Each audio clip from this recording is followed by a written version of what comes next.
Hey everyone, I'm Olivia Thompson. That was my wedding, and its chaotic aftermath. So let me fill you in. I'm a 28-year-old marketing executive, and I was absolutely ecstatic about marrying James, my software engineer boyfriend of 5 years. We were head over heels in love, but there was just one small hitch: his family. Sophia, I swear if Patricia makes one more passive-aggressive comment about my dress choices, I'm going to lose it. I groaned, collapsing onto my best friend's couch. Deep breaths. Liv. You've got this, Sophia soothed, handing me a much-needed glass of wine. Remember, you're marrying James, not his mom. I know, I sighed, taking a big gulp. It's just Patricia and Rachel are so possessive of James. It's like they can't stand the idea of another woman in his life. Have you talked to James about it? Yeah, but he just brushes it off, saying they're excited about the wedding. I don't think he realizes how weird they're being. I've been doing my best to involve Patricia and Rachel in the planning, hoping it might help us bond. But every little decision turned into a battle. One afternoon, I asked Patricia about centerpieces, showing her a few options I've been thinking about. Oh, sweetie, those are quaint, she said, barely glancing at them.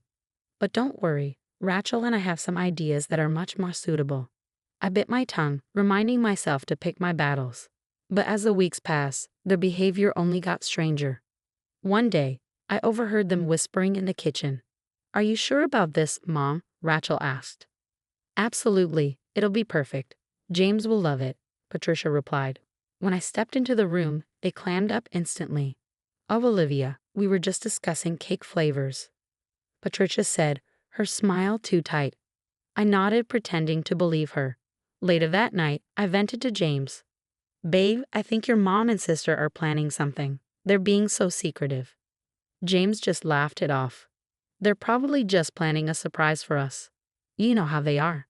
I wish I could share his optimism, but I couldn't shake the feeling that something was off. As the wedding day approached, it only got worse. Patricia and Rachel started canceling our planning meetings at the last minute, always with vague excuses. Sorry, dear, something came up. But don't worry, we've got everything under control, Patricia would say in that overly sweet voice that made me want to scream.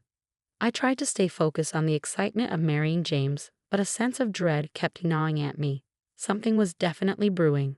The night before the wedding, Sophie stayed over for some much-needed girl time. I can't believe I'm getting married tomorrow, I said, a mix of excitement and nerves bubbling up inside me. Sophia squeezed my hand. You and James are perfect together. Try not to let his family's drama get to you, okay? You're right, tomorrow is about me and James. Nothing else matters. I nodded, determined to stay positive. As I drifted off to sleep, I hoped whatever Patricia and Rachel were plotting wouldn't ruin our special day. Little did I know, I was in for the shock of my life. But that's a story for another time.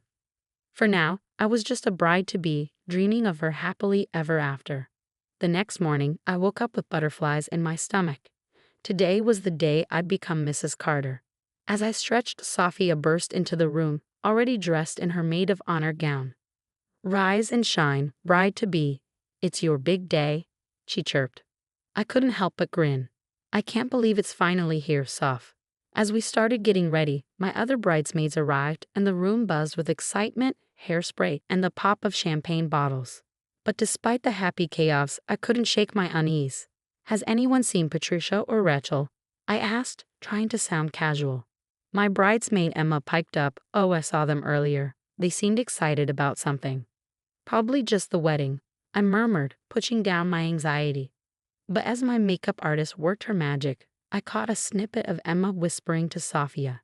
Did you hear about the surprise James's family is planning? My ears perked up instantly. Surprise? But Sophia quickly shushed her. Not now, Emma. I turned to face them. What surprise? Sophia plastered on a smile. Nothing to worry about, Liv. Let's focus on getting you ready. I nodded, but the knot in my stomach tightened as I slipped into my wedding dress. I tried to shake off the nagging feeling that something wasn't right. You look absolutely stunning, Sophia breathed, her eyes wide with admiration. I smiled at my reflection, pushing my worries aside. This is my day, I told myself, and nothing is going to ruin it. The ceremony began, and as the doors opened, I saw James waiting for me at the altar, looking as handsome as ever. My heart swelled with love. But as I started down the aisle, something caught my eye, two figures standing near him. My steps faltered as I realized it was Patricia and Rachel, both wearing white gowns that looked eerily similar to mine. Whispers rippled through the crowd, and my pulse raced. I locked eyes with James, who looked as shocked as I felt. The minister cleared his throat. Dearly beloved. The ceremony continued, but I felt like I was in a haze. I barely registered saying "I do" or even our first kiss as husband and wife. At the reception, I pulled James aside the first chance I got. "Did you know about this?" I asked, my voice tight. "Liv, I swear I had no idea," he said, wide-eyed. "I'm just as shocked as you are." Before I could respond, Patricia's voice boomed across the room. "Wasn't it just wonderful?" James wanted his two favorite women to share in the spotlight. I felt like I'd been punched in the gut. James started to protest, but Patricia steamrolled over him. "Oh, sweetie, don't be modest. You told us how much you wanted us to feel special today, too." Rachel chimed in, a wide grin on her face. "We're practically sisters now, Olivia. Isn't it great?" I stared at James, silently pleading for him to say something, anything, but he just stood there, mouth opening and closing like a fish out of water. Sophie appeared at my side, gripping my arm. "Let's get some air, Liv." Once outside, I finally let the tears fall. How could they do this? How could James let them? Sophia hugged me tight. "I don't know, sweetie, but we'll figure it out." Just then, my phone buzzed with a text from Emma. "OMG, you won't believe what I just overheard Patricia saying." I looked at Sophia, a mix of dread and determination washing over me. "I think it's time we did some digging. This isn't over." As we walked back into the reception, I plastered on a smile, pretending everything was fine. The party continued around me, but inside, I was already planning my next move. Patricia and Rachel might think they'd won, but they had no idea who they were messing with. The morning after the wedding, I confronted James in our hotel room, my emotions a swirling mix of anger, hurt, and confusion. "James, we need to talk about what happened yesterday." He sighed, running a hand through his hair. "Liv, I'm so sorry. I had no idea they were planning that." "But your mom said you wanted it, said you wanted your two favorite women in the spotlight," I replied, my voice dripping with sarcasm. "That's complete bull. I never said anything like that. I'm as shocked as you are." I wanted to believe him, but doubt nagged at me. "Then why didn't you say something at the reception? You just stood there." I was in shock. I couldn't believe my own mother and sister would do that, he said, looking miserable. I paced the room, my wedding dress lying in a heap on the floor. "This isn't just about the dresses, James. It's about your family constantly undermining our relationship." I know, he said. "Look, let's cancel the honeymoon. We need to get to the bottom of this." I nodded, already texting Sophia. "We need to start digging." Over the next few days, Sophia and I turned into amateur detectives. We scoured social media, looking for clues. "Look at this," Sophia said one afternoon, showing me her phone. It was a cryptic post from Rachel. "Operation Whiteout is a go. Mom's genius plan is foolproof." Operation Whiteout? Are you kidding me? I fumed. We dug deeper, combing through James's family's business records. Something seemed off. "James, can you explain these financial reports?" I asked, showing him some documents, his brow furrowed as he flipped through them. "These numbers don't add up. There's money missing." As we investigated further, a disturbing pattern emerged. Patricia and Rachel had been siphoning money from the company for months. "I can't believe this," James muttered, his face pale. Then came the breakthrough. Emma, one of my bridesmaids, forwarded me a series of texts she'd managed to screenshot during the wedding. "OMG, Liv, you need to see these," Emma's message read. The texts were between Patricia and Rachel, outlining their plan to sabotage the wedding and drive a wedge between James and me. Patricia: "Once we show up in those dresses, Olivia will lose it. James will see how unstable she is." Rachel: "But what if James gets mad at us?" Patricia: "He'll get over it. We're his real family. That girl is just a phase." I showed James the messages, my hands shaking. "Your mom called me a phase, James. He looked like he might be sick. I can't believe they do this, all of this." We sat in stunned silence for a moment before I spoke again. "We need a plan. We can't let them get away with this." James nodded, a determined look in his eyes. You're right. We need to be smart about this. If they've been embezzling, we need solid proof, I said, pacing the room. James nodded in agreement. We should hire a forensic accountant. They can trace the missing money.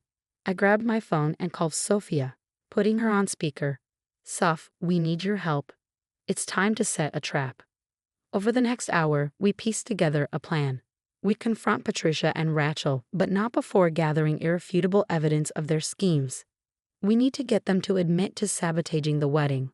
On record, I said, feeling a mix of anger and determination. James reached for my hand. Whatever happens, we're in this together, right? I squeezed his hand back. Absolutely. They messed with the wrong couple. As night fell, we finalized every detail. Tomorrow, we'd start gathering the evidence. Patricia and Rachel were about to learn that their actions had consequences, and I was ready to fight for my marriage no matter what it took. The day of the confrontation arrived, and my stomach churned with anxiety. James and I walked into his family's home, a folder full of evidence tucked under my arm. Mom, Rachel, we need to talk, James said, his voice steady but firm. Patricia flashed a sweet smile. Of course, darling. What's this about? I laid the financial records on the coffee table. Let's start with the missing money from the company. Rachel's face turned pale, but Patricia scoffed. I don't know what you're talking about. Without a word, James pulled out his phone and hit play, letting the recording of their conversation about sabotaging the wedding echo through the room. Patricia's eyes widened in shock. You little sneak. She spat at me, her tone venomous. James, are you really going to let her treat your mother this way? James didn't waver. No, Mom, this ends now. We know everything. Suddenly, Rachel broke down, tears streaming down her face. It was all Mom's idea. She made me do it. Patricia gasped in disbelief. Rachel, how dare you? The room exploded into chaos, with Patricia and Rachel turning on each other, hurling accusations like daggers. James and I stood there, watching in disbelief as years of manipulation unraveled before our eyes. Finally, James spoke, his voice thick with emotion.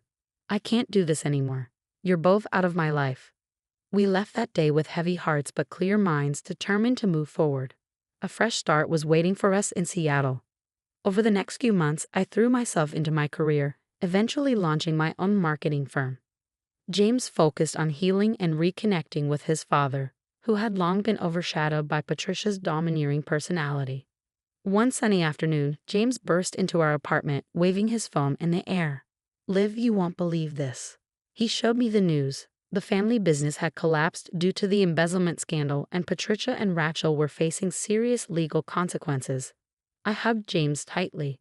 Are you okay? He nodded, a mix of relief and sadness in his eyes. Yeah, I think I am. As our first anniversary approached, we decided to renew our vows. The wedding we should have had from the start. Surrounded by true friends and supportive family, we stood under a floral arch in our backyard. I gazed into James's eyes, feeling overwhelmed by how far we'd come. This past year has been a roller coaster, but I wouldn't change a thing. It showed us how strong we are together. James squeezed my hands, smiling warmly. I love you, Liv. Thank you for fighting for us. Later, as we danced under the stars, I spotted Sophia chatting with James's dad. She gave me a thumbs up, and I couldn't help but smile. We'd been through hell, but we had come out stronger. Resting my head on James's shoulder, I knew that whatever life threw at us next, we'd face it together, free of toxicity, stronger than ever. The story of Olivia and James has come to an end, but now I want to ask you, if you were in Olivia's shoes, would you have forgiven Patricia and Rachel, or do you agree with the decision to cut ties completely? Have you ever had to choose between forgiveness and protecting yourself from toxic family members? Share your thoughts in the comments below. Your experiences and opinions could help others facing similar situations. If you enjoyed this story and want to hear more like it, don't forget to hit the like button and subscribe to our channel. Your support helps us continue sharing these compelling stories of triumph over adversity. Thanks for watching, and we'll see you in the next video.